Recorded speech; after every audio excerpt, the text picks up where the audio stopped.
हाँ जी, बिस्मिल्लाहिर्रहमानिर्रहीम, अस्सलामु अलैकुम वरहमतुल्लाहि वबरकातुहू। मेरा नाम है डॉक्टर मोहम्मद मुज़म्मिल हसन। एक नए सेशन के साथ आपकी खिदमत में हाज़िर। तमाम तारीफ़ें मेरे अल्लाह पाक के लिए। हमारे साथ मिलकर दरूद शरीफ पढ़ लें। अल्लाहुम्मा सल्लि अला मुहम्मदिन व अला आलि मुहम्मदिन कमा सल्लैता अला इब्राहीम व अला आलि इब्राहीम इन्नका हमीदुम मजीद। अल्लाहुम्मा बारिक अला मुहम्मदिन व अला आलि मुहम्मदिन कमा बारकता अला इब्राहीम व अला आलि इब्राहीम इन्नका हमीदुम मजीद। आज की वीडियो में आपको बफलो फार्मिंग के हवाले से कुछ बातें बताएंगे। बफलो फार्मिंग को लेके हमारी आवाम थोड़ी सी जज्बाती भी है और उसके ऊपर हमें कुछ इन्फॉर्मेशन जो है वो आपको देनी पड़ेगी ऐसी जो कि ज़रूरी है।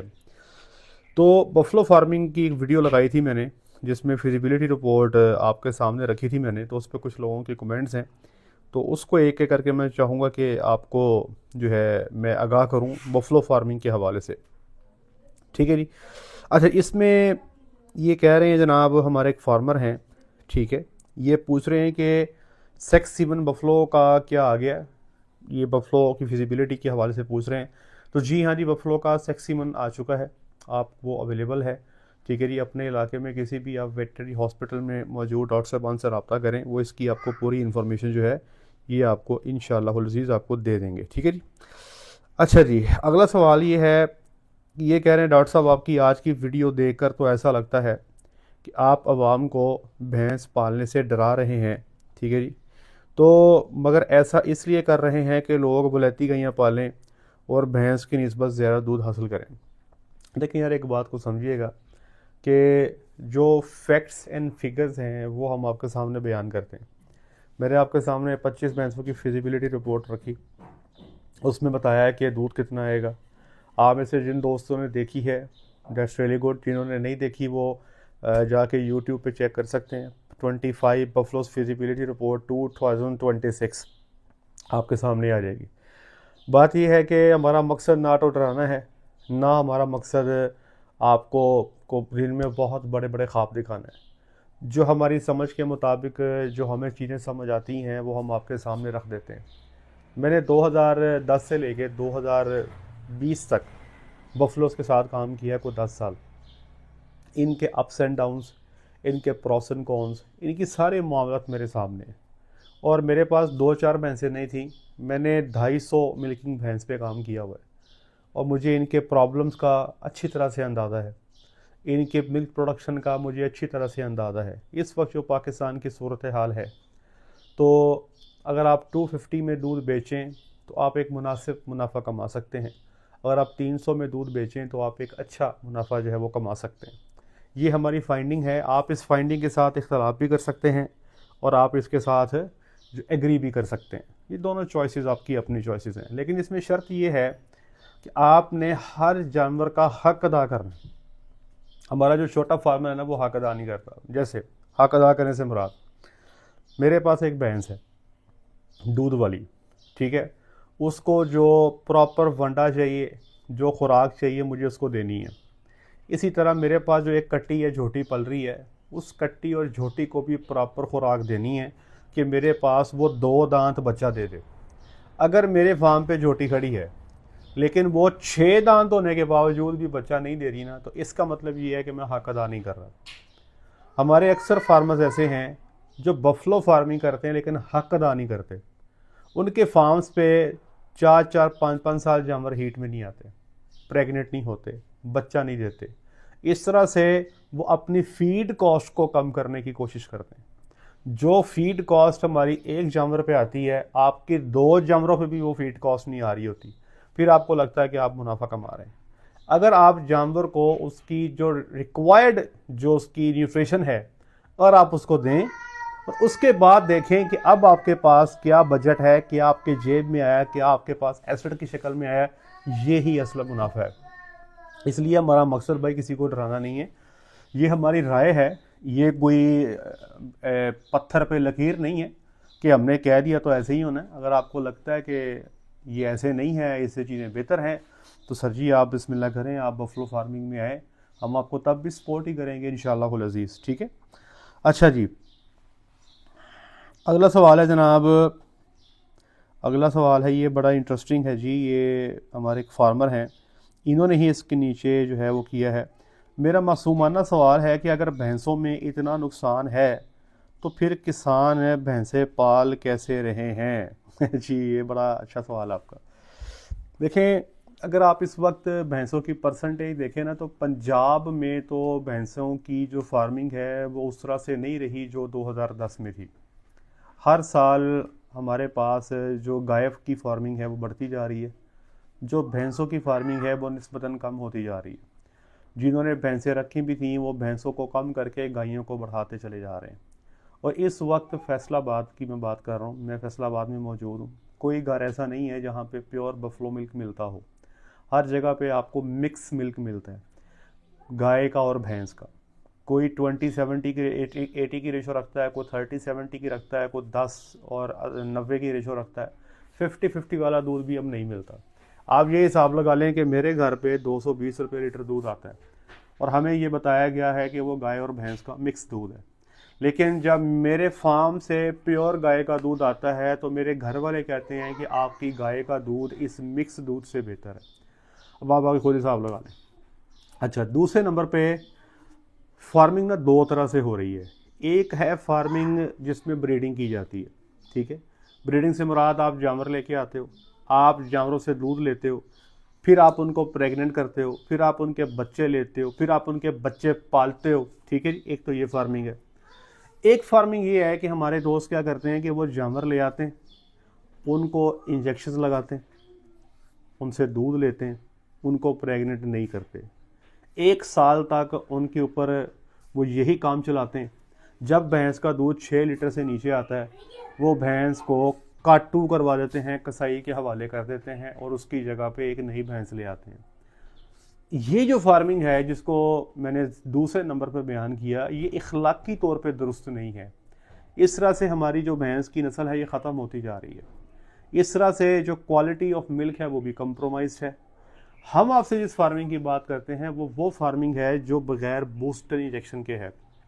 हम जिस फार्मिंग की आपसे बात कर रहे हैं ये वो फार्मिंग है जिसमें आप ब्रीडिंग करवाते हैं, जानवर को बाकायदा प्रेग्नेंट करवाते हैं।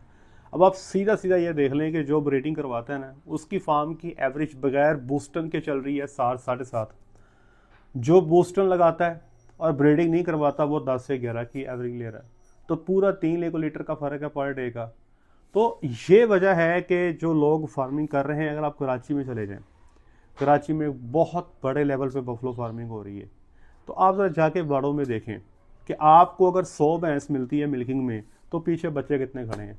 अगर आप ये हिसाब लगा लेंगे तो आपको आपके सवालात का जवाब मिल जाएगा। रहा जो ब्रीडिंग करते हैं वो मेरे भाई अब भैंसों की तादाद को कम करते जा रहे हैं और उसकी जगह पे जो है ना जी ये ऐड करते जा रहे हैं गायें, ठीक है जी। अच्छा जी, ये अगला सवाल है जनाब के बफलो का सुआ 3500 लीटर, मैंने बताया था कि जो भैंसें हैं वो 3500 लीटर जो है एक सुए का दूध देंगे।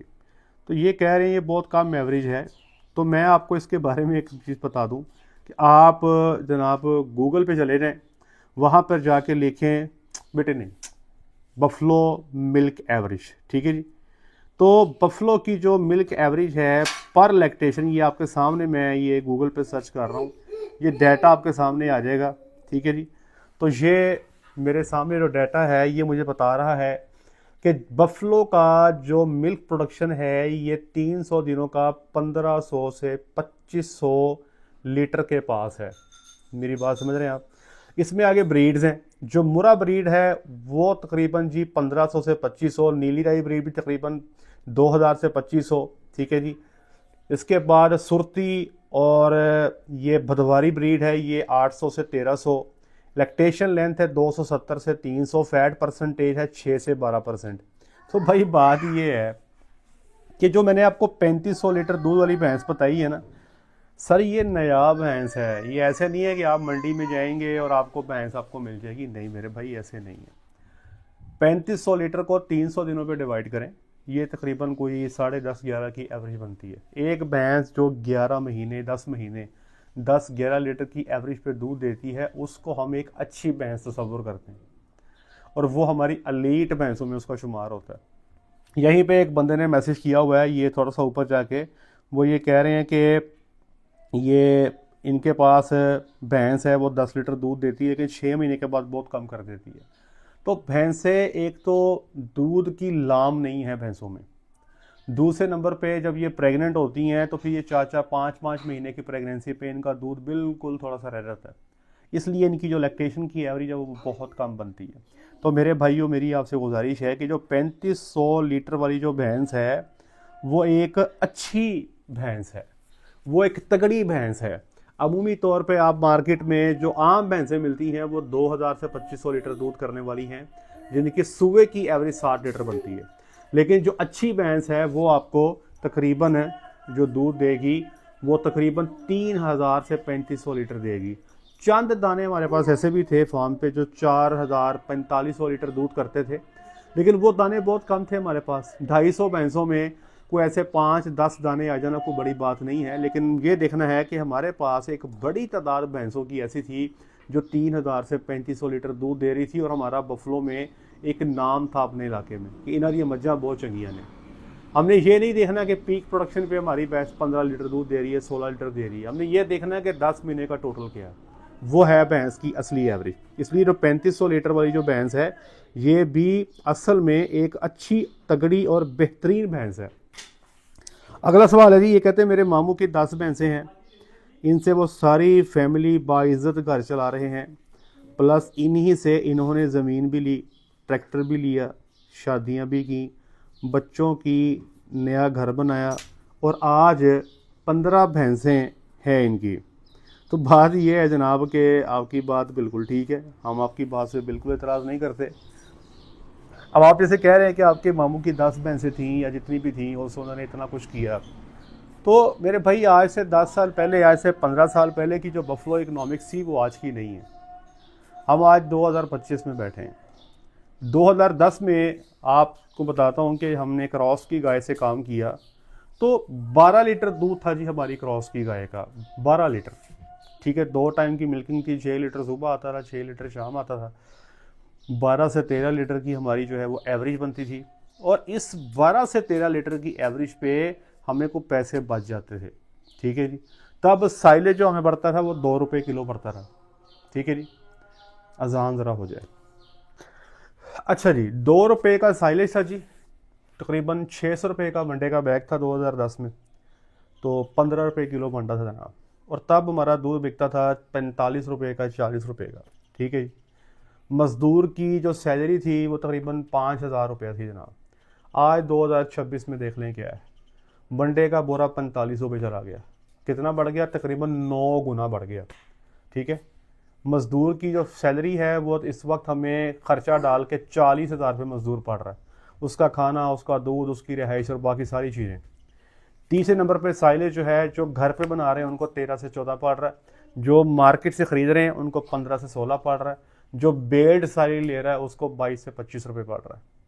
अब देखा जाए तो कीमतें जो हैं वो 8-8, 9-9 गुना बढ़ गई, लेकिन जो 40 रुपये दूध का रेट था क्या वो 9 गुना बढ़ के 360 रुपये हुआ है?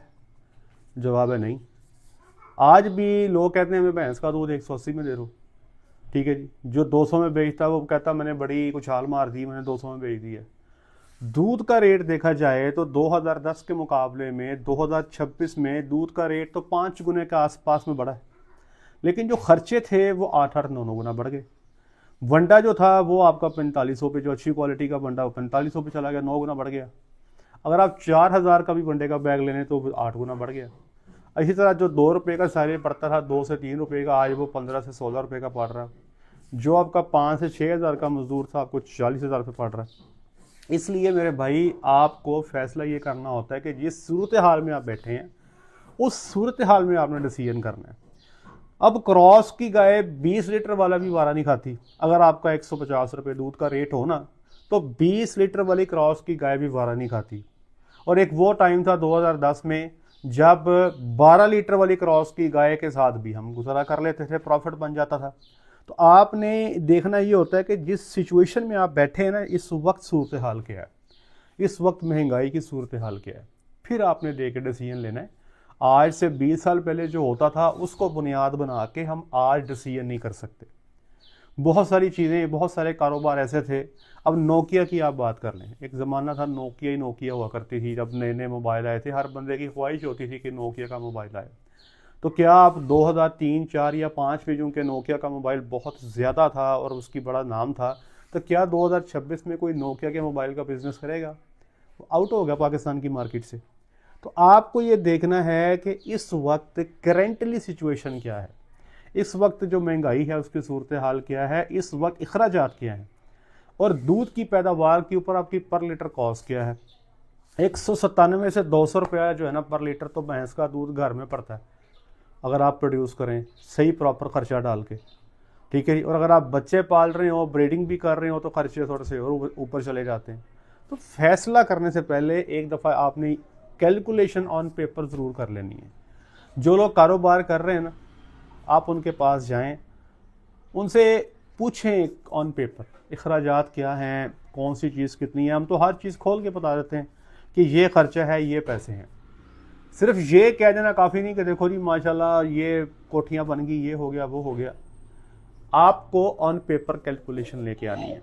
आज से पुराने दौर बहुत अच्छे थे। मेरे वालिद साहब, मुझे याद है, 4000 रुपये का बकरा लेकर आए थे कुर्बानी के लिए, और महल्ले में धूम पड़ गई थी जनाब के जाटा का बकरा बड़ा तगड़ा है, ठीक है जी। आज वैसा बकरा 1.5 लाख में भी नहीं आ रहा। तो ये क्या वजह क्या है? भाई ये इन्फ्लेशन है। आपको आज की सिचुएशन में रह के फैसला करना है, इसलिए कोई भी डिसीजन लेने से पहले प्रॉपर वर्किंग करें। हमें जो बेहतर लगा, जो हमें जो अंडरस्टैंडिंग है, हमने उसके तहत आपको गाइड कर दिया। बाकी आप मशवरा आपका वो देना हमारा हक है।